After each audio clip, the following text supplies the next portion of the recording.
naman akong bagong loan app na i-share sa inyo at ako mismo sinubukan ko. At ito pa, mukhang promising tong loan app na ito dahil na-approve ako ng 10,000 pesos agad at ang minimal lang ng fees niya. But keep watching. Bukod sa i-share ko sa inyo kung paano mag-apply dito. Alam niyo ba na itong loan app na ito, ang dami palang kapatid na loan app na alam ko familiar na rin sa inyo. And alam niyo naman, kapag mga ganitong loan app, talagang sinisilip natin yan para aware tayo dito in case na ma-encounter natin, in case hindi tayo mabiktima or hindi tayo magka-problema in the future. Kaya dapat po nakasubscribe kayo and click yung bell button pala ng videos ko is updated and notified po kayo if ever po may mga bago po akong feature na loan app dito. At yung may mga bago tayong pagkakautangan na loan app na legit. Well, dito kasi sa newsfeed ko sa Facebook account ko, no, lumitaw itong loan app na ito na nagngangalang UO ba to? Are you?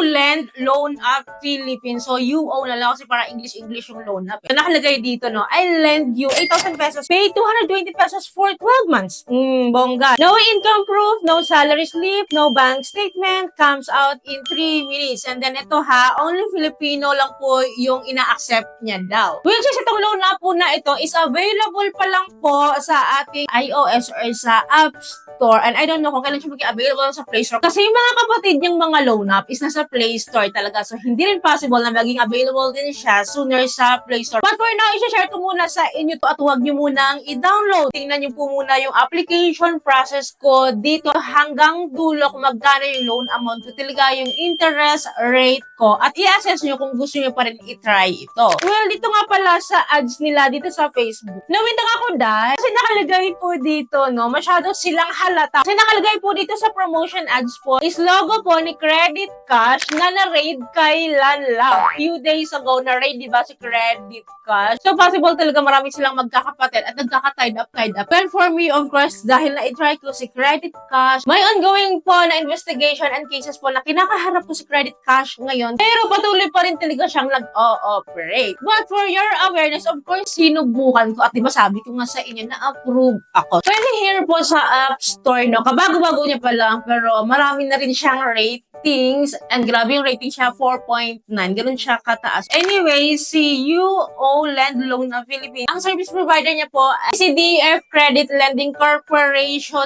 po, which is, as I visited the SEC website, legit. Nasa list of recorded online lending platform po. And then under po ni DF Credit Lending Corporation is si Pera Loan App, which is very familiar na tayo doon. So possible magkakapatid tong mga to. Well, ito na nga. Upon application, nahirapan talaga ako. For me nahirapan ako sa selfie verification niya. Ayaw niya tanggapin yung mukha ko. So siguro gasgas na yung mukha ko sa mga loan app na. Ayaw niya lang tanggapin. Nag-error siya. Kaya lang ginawa ko, nagkaroon ako ng bagong application. Gumamit ako ng mobile phone number na iba. Pinalagan ko yung aking mobile phone number kasi possible din kasi dahil sa dami na ng application ko, no, sa mga loan app, no, nag-detect nila yung number ko. Kaya siguro, no, hindi siya nagpo-proceed. So, this is the first step of the application. We need to enter our mobile phone number. And of course, i-enter po natin yung OTP po na sinend po nila sa atin. Right after that, andito na po tayo sa application process ni UO Lend App. Well, click po natin agad yung apply now. Then here po, I need to provide my personal information. Includes my residences, addresses, postal code, educational level, marital status, number of children, and then living conditions. Then after ko po ma-fill upan ito, work information na po agad, which is kailangan po nila ng profession natin. And then kung how long na daw tayo nagtatrabaho. Then yung monthly salary or income natin. Then after that is the emergency contact information na, which is tatlo po yung hinihingi nila dito sa contact references. And then dito sa baba, we need to provide our email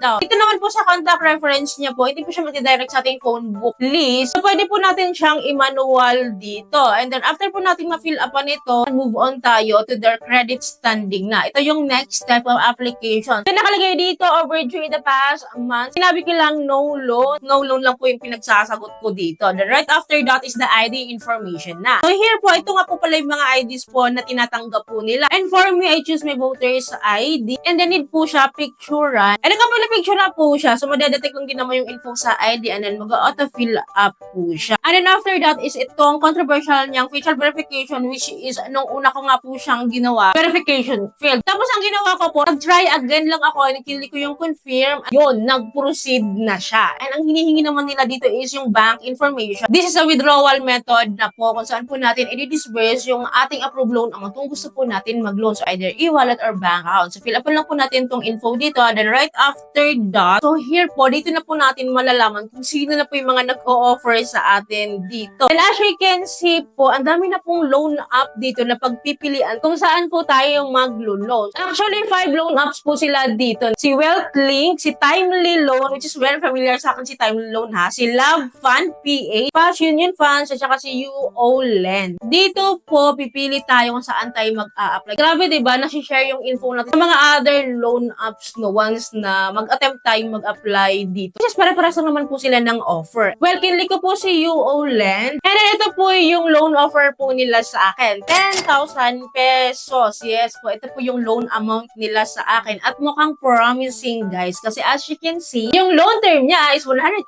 days. Yung amount na ma-receive ko sa 10,000 is 9,992.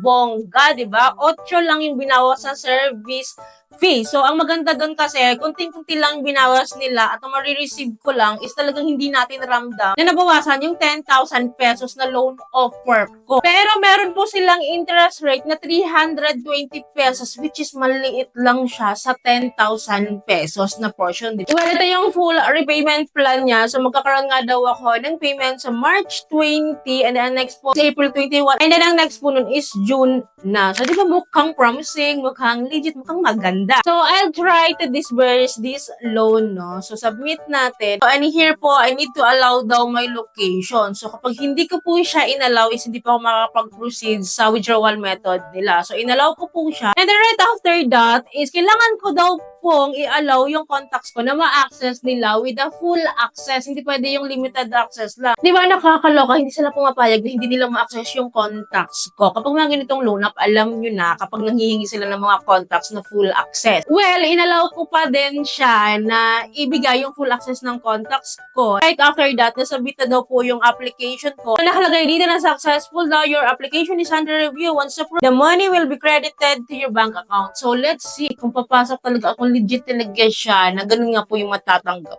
ko. And then right after that, kailangan ko daw mag-rate dito. Kaya pala mataas yung ratings nila sa App Store. Kasi kapag nag-rate ka siguro ng 5-star, maybe maaprubahan ka agad-agad dito. But ang ginawa ko na, in-exit ko to, hindi pa ako nag-rate. So bakit naman ako mag-rate kung hindi ko pa nga alam kung legit, di ba? Well, binalik-balikan ko yung aking application. Naka-under review pa din siya. And then after few minutes, guys, nakita ko, na-rejected na po yung status ng application ko. So, hindi ako nila inaprubahan, hindi po nila ako ginrantan upon disbursement. So, sayang dahil gusto ko sana siyang itry. But, okay na rin ako dun no, na na-try ko siya, na-share ko siya sa inyo hanggang withdrawal. Kasi ang daming red flag sa mga ganitong mga loan app. Like sa logo nga po ni Credit Cash kanina. Hindi natin alam anong agenda ni Credit Cash dito. Well, gusto ko sana siyang subukan. Kasi gusto ko yung offer niya, 8 pesos lang yung binabawas sa service fee. Mababa lang ang kanyang interest rate kahit pa paano. But unfortunately is na-reject po tayo dito. Well, nakita nyo naman yung application process. Naging aware kayo dito sa loan app na ito, it's up to you pa din kung gusto nyo pa rin siyang i-try. At least nabigyan ko kayo ng heads